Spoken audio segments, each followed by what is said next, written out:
So let's take a quick look at the various pieces of software we'll need to install to follow along in this series. So our application layer is going to be written using .NET Core, and specifically for this series I'm going to be using version 3.1. So be sure that you have the .NET Core SDK installed on your particular development environment.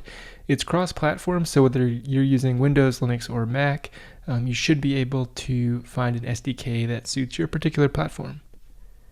Next, we are going to be building the front end of the application using Vue, and specifically here we'll be using the Vue CLI, which is basically a collection of tools that helps us do things like bootstrap the application. It comes ready to set up unit tests, and in general provides us with a nice set of features to quickly start a new application.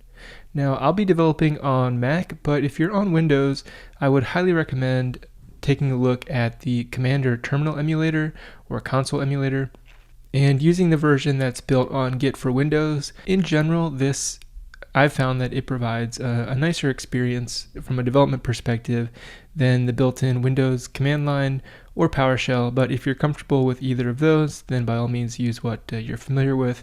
If not, I would definitely recommend checking out Commander and making it a part of your development environment if you're on Windows. Now for our persistence layer, we will be using Postgres, and so you will want to make sure that you have Postgres set up and running on your system.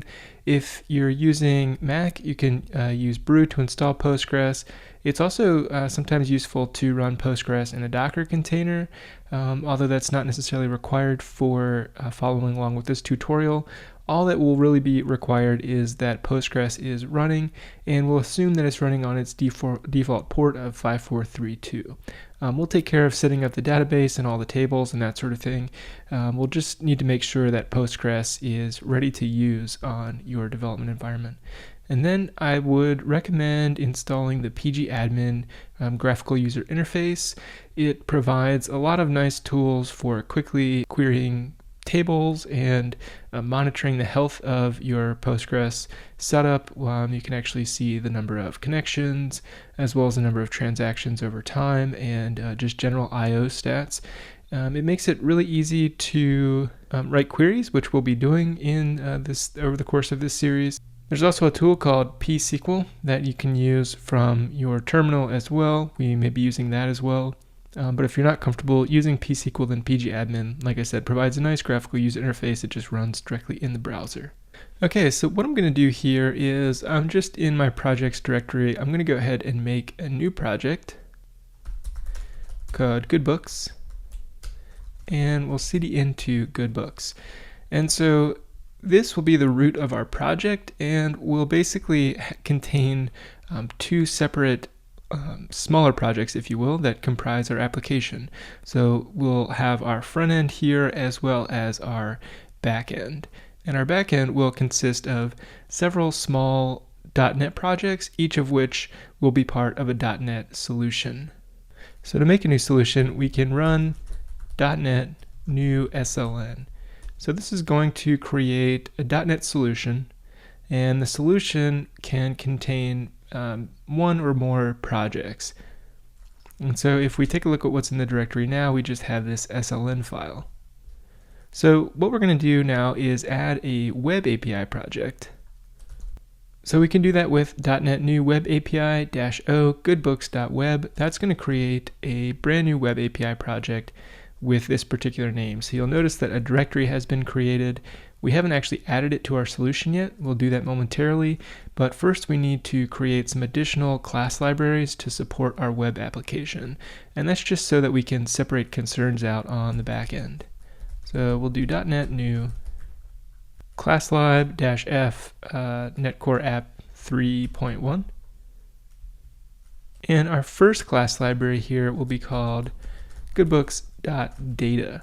So this is actually going to provide our various data models for our application. It will interact directly with our Postgres database. Next, we can .NET new a NetCore app 3.1 class library called goodbooks.services. And as you may have guessed, this will consist of our service layer. So finally, let's make a goodbooks.test class library. And actually, there is a way to make this an XUnit project explicitly, and I believe we can do .NET new XUnit-o goodbooks.test. Okay, so you can see that it's going to use this template XUnit test project. XUnit is just the particular library used for running our unit tests. It's very similar to NUnit, although it's a bit newer. And so now if we take a look at this directory, we've got goodbooks.data, services, test, and web being our API, and these other three projects essentially being class libraries, and we need to group them all under the same solution. So what we can do is .NET SLN add goodbooks.web, and you can see that it'll give us this notification that the web project was added to our solution. Likewise, we should do the same for our other services or our other class libraries.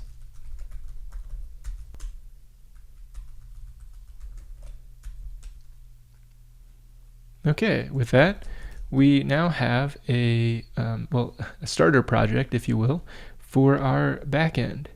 So let's dive right in and start taking a look at the structure of our application. So I've actually opened that solution file up in Rider.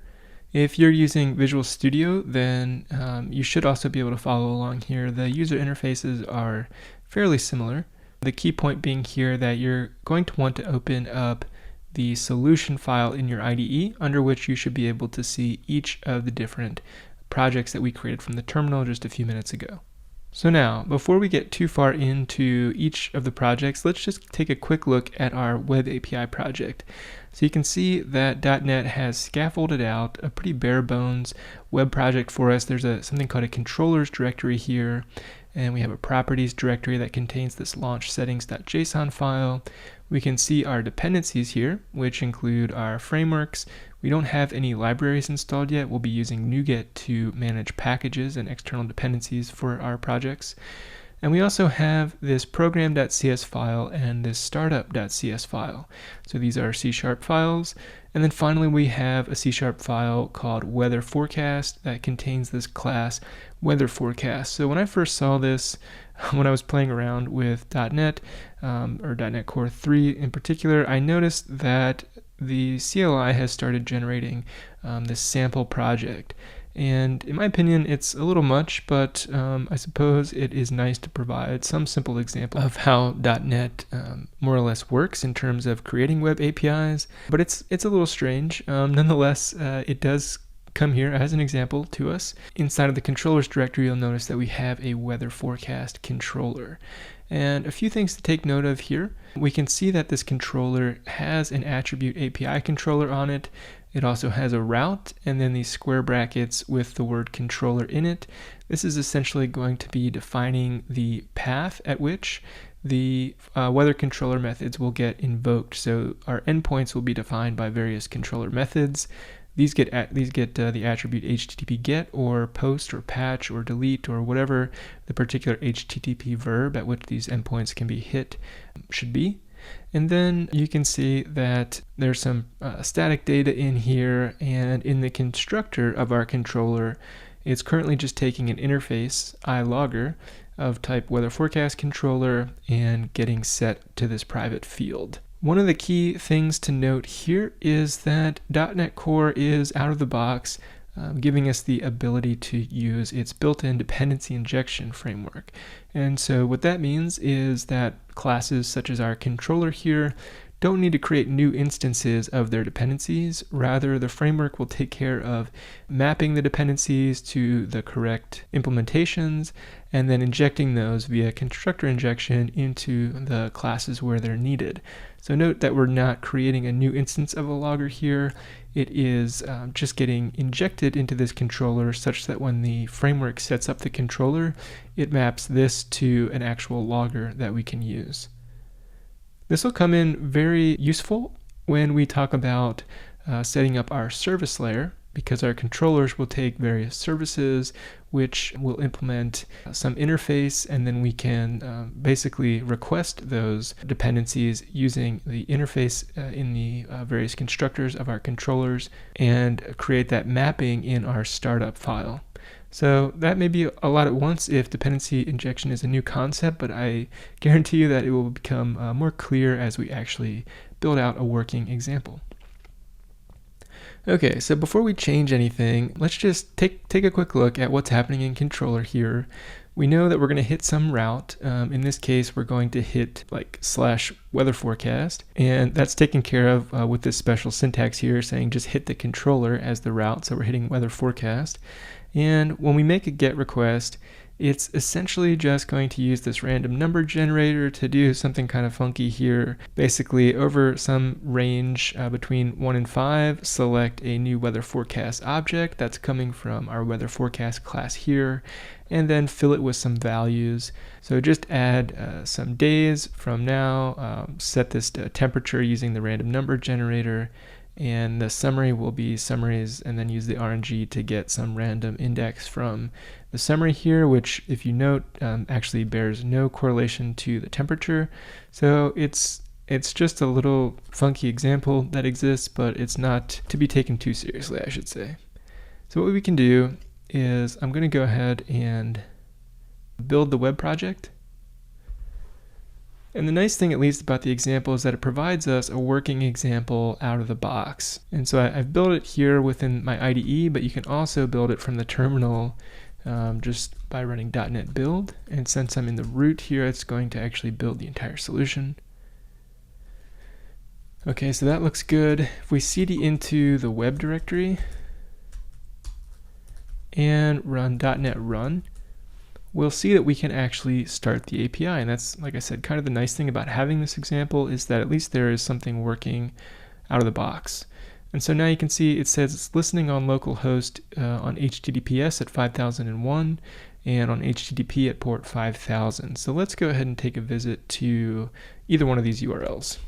And you'll notice that if you just go to localhost port 5000 or 5001, immediately you should see that you are just getting a message that it can't be found. And that's because there's nothing running on the root path of this, if you will. But where something will be running is at /weather forecast, and that's because the controller for weather forecast is mapped to this particular route. And so here are our 4 or 5 dates and temperatures. So here we have just sort of a simulation weather forecast API. Every time we refresh the page, we're making a new request, and that random number generator is going to be generating some new values. So you'll see this change in a random fashion. Okay, so if you've made it this far, congratulations, you are running a .NET Core web API, but it's obviously not doing what we want it to do. So now will come the fun part where we actually start building out a custom web API that we can use to eventually support our own custom front end that we'll write in Vue. So let's go ahead and just make some changes here to build out our simple application.